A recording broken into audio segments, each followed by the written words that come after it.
À 6h46, Europe 1 vous répond. Thomas Soto. On l'a appris qu'hier soir, mais depuis la fin de la semaine dernière, 5 sites internet sont bloqués. Impossible de s'y connecter depuis la France, car ils sont accusés de faire l'apologie du terrorisme. Bonjour Nicolas Arpagian. Bonjour. Vous travaillez à l'Institut national des hautes études de la sécurité et de la justice. Quels sont ces sites? Quel genre d'informations, de propagande y trouvait-on? Alors, ce sont des sites extrêmement variés qui n'ont pas de cohérence entre eux ou de lien entre eux. Ce sont des sites qui d'ailleurs souvent étaient bien écrits en français et qui pouvaient vanter le djihad, qui pouvaient encourager des personnes à se rendre justement sur le terrain et également à diffuser un certain nombre d'informations susceptibles d'entretenir la haine, par exemple disant que des mosquées avaient été transformées en églises, que des enfants palestiniens avaient été incarcérés, des informations qui justement ont vocation à créer un climat de terreur ou de participer à l'inquiétude générale. C'est de la pure propagande. Est-ce qu'on sait qui sont les personnes derrière ces sites? Alors c'est très difficile puisque justement il va s'agir, lorsque l'on va envisager de les bloquer, d'abord d'essayer de retrouver qui sont leurs hébergeurs, chez qui est-ce qui les pilote.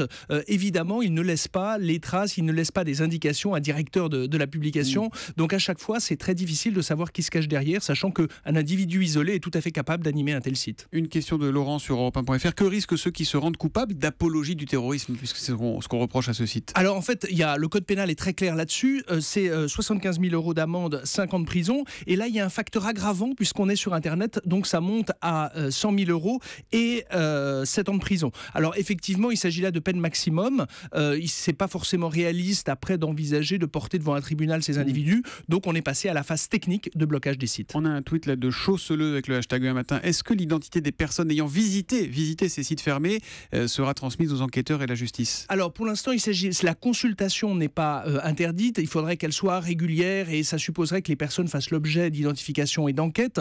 Ce qui est certain, c'est qu'évidemment, il y a une phase de curiosité. Pourquoi? Parce qu'un certain nombre de ces sites, on pense à islamique-news.info, vous ne le connaissiez pas avant et c'est peut-être maintenant que vous allez commencer à chercher de l'information dessus. C'est pour ça que c'est toujours délicat de communiquer sur des noms de sites parce que c'est peut-être participer aussi à leur communication. Celui que vous venez de citer est fermé. On est fermé, exactement. Bon. Mais 5 sites, c'est une goutte d'eau, une gouttelette même. On imagine qu'il y a des centaines de sites qui posent problème. Bien sûr. Alors déjà, il faut savoir que l'État respecte le droit. Donc à chaque fois, c'est autant de démarches individuelles. On identifie un site. Après, on sollicite son éditeur. Il répond pas. Et à ce moment-là, on va voir son hébergeur, celui chez qui techniquement il est logé. Et il y a cette démarche. Donc à chaque fois, c'est du cas par cas.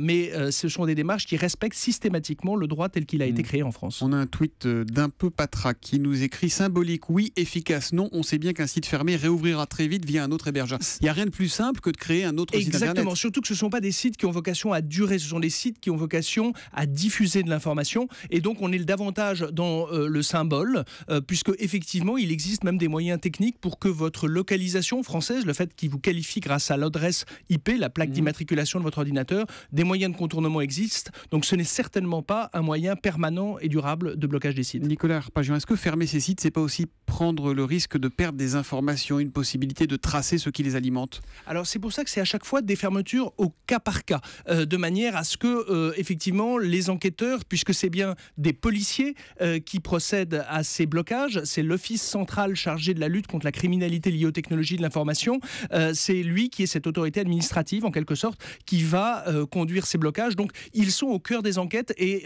ils peuvent juger de l'opportunité du blocage ou non. Des policiers qui ferment le site, mais qui prend la décision? C'est un juge? Ah non, justement, c'est le gouvernement. Ce sont des policiers. En fait, c'est donc les policiers de l'office, c'est ce que la loi a prévu. Et vous pouvez, si vous êtes par exemple l'éditeur du site, il y a une série de recours que vous pouvez conduire. Alors il y a un recours gracieux, c'est-à-dire que vous allez écrire à l'office central et demander que cette décision soit modifiée. Et après, vous pouvez éventuellement faire un recours hiérarchique auprès du ministre de l'Intérieur. C'est une lettre simple. Et puis, au bout de 2 mois, on voit quand même qu'on n'est pas dans le même rythme entre mais ceux bien qui sûr font que leur site, qui mettent leurs informations. On est dans le respect du droit. On est dans le respect du droit et donc effectivement ça suppose un formalisme et éventuellement échelon ultime, le recours devant le tribunal administratif. Évidemment, ces gestionnaires de sites préfèrent ouvrir quelques minutes après un autre site. Nicolas Arpagian, est-ce qu'aujourd'hui c'est quand même pas davantage sur les réseaux sociaux que ça se passe, Twitter, Facebook, c'est de ça que se servent les djihadistes pour recruter notamment? Parce que, en tout cas, pour être le plus visible, pourquoi? Parce que ce sont les espaces sur Internet les plus fréquentés, les plus visibles. Donc il s'agit d'ouvrir un compte Twitter Twitter, ça prend quelques secondes, et de bénéficier de tout le savoir-faire de l'algorithme de Twitter, de Facebook, qui va attirer les gens qui recherchent ces mêmes thématiques, et donc vont accélérer la visibilité. Ce sont ces sites-là, et c'est pour ça d'ailleurs qu'au printemps, ils ont été convoqués, disent certains, par le ministère français de l'Intérieur pour dire il faut intensifier nos échanges, soyez plus réactifs. Ça a commencé la nuit dernière avec des dirigeants de Facebook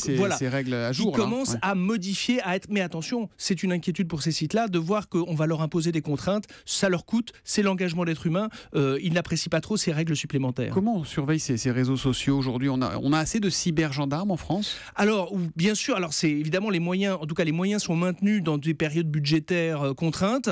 Ce qui est certain, c'est que c'est un travail titanesque parce que, vous l'avez dit, on peut démultiplier des sites. Un individu isolé est capable d'en faire un. Et donc, ça demande un travail extrêmement minutieux, sachant qu'il n'y a pas de blocage systématique, généralisé, j'allais dire par famille de sites. C'est à chaque fois du cas par cas. Mais c'est à ce prix-là que le droit est appliqué et qu'on est dans un système démocratique. Merci Nicolas Arpagian d'être venu répondre en direct aux questions des auditeurs d'Europe 1. Je rappelle que vous êtes l'auteur d'un Que sais-je sur la cybersécurité publié aux éditions PUF. Merci, bonne journée.